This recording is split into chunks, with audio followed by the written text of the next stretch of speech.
അമ്മ ഇന്ന് എന്റെ വീട്ടിൽ നിന്ന് ഓണം കണ്ട് ചേട്ടൻ വന്നു. എന്നിട്ട് എന്തുട്ട മരുമകളെ ചേട്ടൻ കൊണ്ടുവന്നത്? ദാ ഇതെന്റെ ചേട്ടൻ കൊണ്ടുവന്നതാ. ഇത് അമ്മയ്ക്ക് വേണ്ടി ചേട്ടൻ കൊണ്ടുവന്നതാ.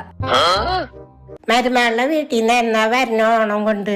എന്റെ വീട്ടിൽ നിന്ന് ചേട്ടൻ നാളെ വരും.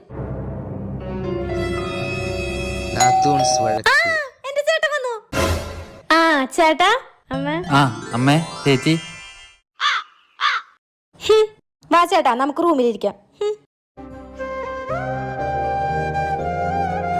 ഇന്ന ചേട്ടാ, ചേട്ടനിപ്പോ ജോലി ഇല്ലാതിരിക്കാന്ന് എനിക്കറിയാം. ചേട്ടൻ ഇത് പിടിക്ക്. എന്നിട്ട് പോവാൻ നിൽക്കണ നേരത്തെ എനിക്ക് ഓണക്കൊടി വാങ്ങിക്കോളാൻ പറഞ്ഞിട്ട് പൈസ തന്നാ മതി. ഇന്നലെ എന്റെ നാത്തൂന്റെ വീട്ടിൽ നിന്ന് അവളെ ചേട്ടൻ ഓണം കൊണ്ട് വന്നോളൂ. കൈ നിറയെ പൈസയും അമ്മയ്ക്ക് ഡ്രസ്സൊക്കെ വാങ്ങി കൊടുത്തു. ചേട്ടൻ ഇത് പോവാൻ നിൽക്കണ നേരത്തെ എനിക്ക് ഓണക്കൊടി വാങ്ങിക്കോളാൻ പറഞ്ഞിട്ട് തന്നാ മതി.